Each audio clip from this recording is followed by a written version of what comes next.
there's a certain way that we can pre-compromise who we are, what we represent, particularly when it comes to being creatives. I've been a business coach for a while, and I see it all the time.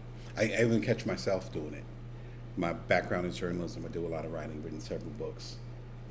But even as far as the creativity, even with this channel and all that, before we know it, we could be compromising what we want to create, what we're going to say to the world. Um, we stop ourselves before we get started. The most dangerous place to be is when you don't realize you're doing this. You think that this pre-edited, pre-packaged thing is you, but it's not. I got two little kids. They're getting older, but still elementary school, middle school, and if you got kids, nieces, nephews, if you're around kids at all, particularly young kids, I'd say under 5, maybe even under 3, if you're so lucky. You see that a lot of their personality, a lot of their habits, a lot of their POV, it's structured already. There's a rawness that it calls it. You can call it innate, right? INATE. One of my favorite words. Something that you're born with, something that's natural to you. I know I have certain innate things that, according to my wonderful folks that raised me, how I'm coming at you right now is how I've always been. The key thing is that, kind of like parenting, those innate things continue to flourish in a positive way from that person if they're given the environment to actually flourish. A place without as much judgment, a place where the criticism won't be so intense that it seeps into their brain, into their consciousness. There's a certain rawness that we long for as humans. That's one of the reasons why today a lot of us feel so disconnected, because there's so much feedback from the internet, from social media, from external pressures, that we don't know what our inner voice is. The challenge here is that really when you don't know that it's happening. So, what's happening now. You know what's happening now because I just said as such. Pay attention to when you're pre-compromising your art, because literally no one's telling you to do that, at least not anymore. And if you're going to actually make an impact for the art that you're making, that you're trying to create, that you're workshopping, that you got in your studio, in your garage, whatever cliche you want to use, if you're going to make an impact with that art, it can't be based on some preconceived idea. Because if it's based on a preconceived idea, then what's the point of your art? What are you trying to do then? You can't change the world walking on somebody else's path. One of the biggest gifts that you can get when you're in a position of power is for people to treat you with respect, perhaps even love, when you're not in that position of power anymore. I was seeing a recent meme or a recent discussion, whatever you want to call it. They're starting to become the same with social media.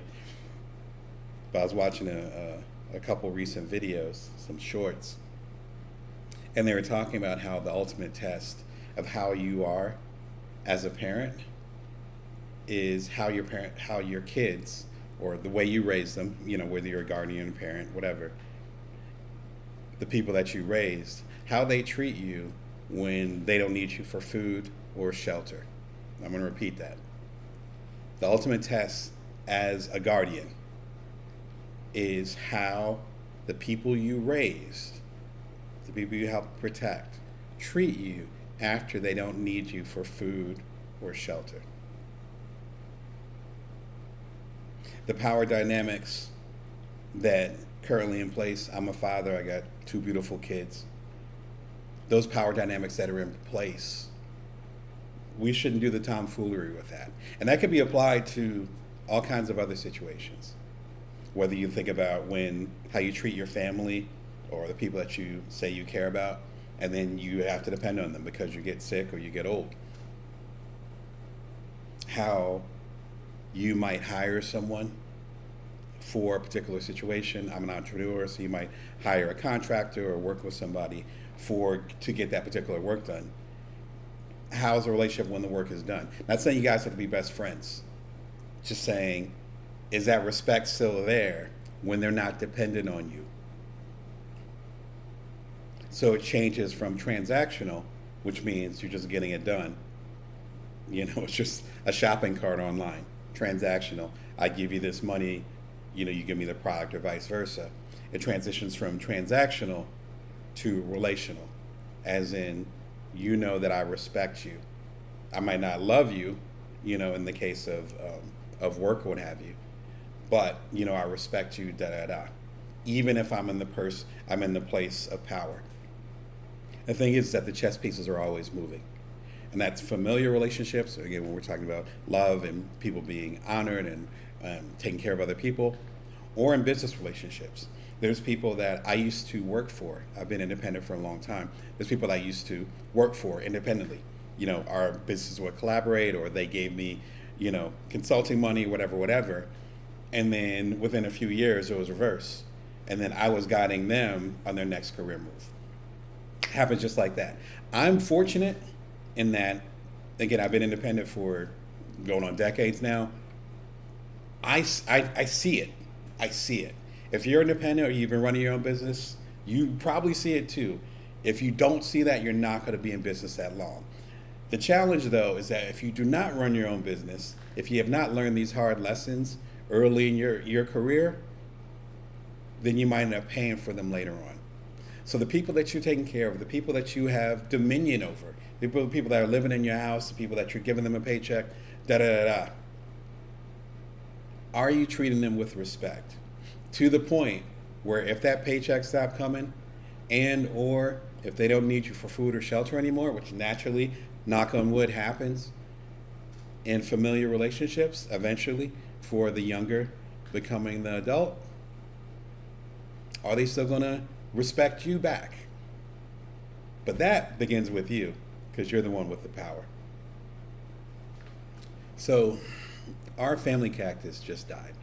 Little cactus, my kids got it for me when we recently moved into our new place. And it died. We discussed it.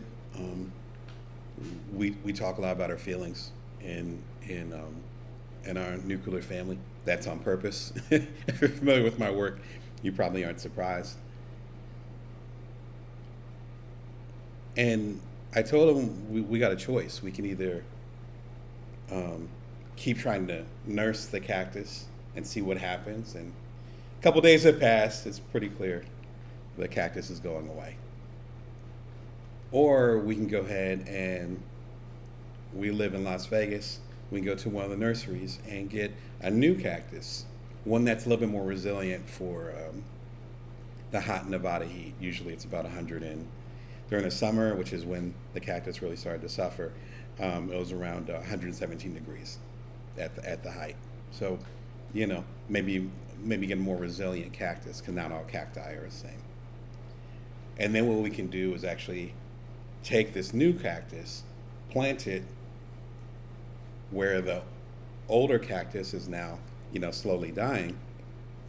And then if it does die, which it's clear it's going to die now, but when it does die, the nutrients of that go into the new cactus. And before I could even finish the second option, I was breaking it down in simpler terms because my kids are young. Before I could even finish, they're like, yes! I admire that spirit. In other words, it's not really a death, it's a rebirth. We're even talking about how we're going to name the cactus a variant of the first cactus to honor the first cactus, you know what I mean, with the second cactus. In other words, it's a continuation. But I was thinking about it, we die every freaking day. Like, I shaved. I know you probably can't tell because I'm a hairy guy. Believe it or not, I just recently shaved. But the hair comes back. But that hair is gone. And it's being replaced by, by my salt and pepper hair. New ones. My kids are growing a little bit every day. That kid that I spent 24 hours with the day before, he's gone. And then my kids are old enough where you start to see the cycle. You get the pictures, you get the videos, you have the family reunions, and suddenly you're realizing Everybody's a little bit older, including you. I was thinking, what if we handled everything like that? Because in essence, we die every single day. And in accepting that we die every single day, and I've always thought about death, even when I was younger. No particular reason. There was nothing traumatic in that way that happened. But I think if we understand that time is limited, that we accept that we're going to die, which is harder to do when we're young, maybe even harder to do when we're older. I'll let you know in a few years. But if we accept that, we're never going to have this conversation again. We're never going to have this moment again. We're never going to have the same body again. I forget the name of the ship. Feel free to throw it into the responses if you know it. But the name of the ship in, I believe it was Greek mythology, where it was on the road for X number of years, usual mythical quest, as they say. And of course, parts of the ship would break until it would be replaced. But then over the course of seven is a magical number for mythology, I think it was over the course of 7 years, then every single piece of the ship had been replaced. So is it the same ship? I would argue no, it's not. It slowly shifted over time. It wasn't dramatic. It wasn't like there's a shipwreck, well, let's build a new ship. But our lives are just like that. You know, I'm a multiple of 7 at this point. A lot of y'all watching it probably are too. So then things are always being replaced. So then what if we put aside the criticism and the longing for something else and appreciated the ship, the mythical journey, the moment that we're on? Appreciating the cactus, because whether it's in my lifetime or my grandchildren's lifetime or whatever, that cactus is going to go away. We just happen to see our cactus go away sooner. But everything dies. Every single moment of every single day. If you took that mentality, what would you be eager to be present for now that you're assuming is going to be around when you get around to it? You might not have the time. It's amazing how many cliches are connected to the beginning. Get started today, because tomorrow's never promised. The best time to plant a tree is 20 years ago. The second best time is right now, et cetera, et cetera. Early bird gets the worm. I used to be a journalist. I've written several books. I can do this all day, right? I'll stop with the cliches. But there aren't as many cliches, which is shocking, about how we end things. You notice that? Maybe finish strong. I mean, we talk about finishing, you know. Right, it's not over till the fat lady sings, et cetera, et cetera. Like, we talk about those kind of things, for sure. But we don't talk about how we finish. As I get older, and as particularly with my partnerships, particularly with the, whether it's romantic partnerships or co-founding things, I've co-founded a couple startups. Like, I have a lot of people that I partner with my business.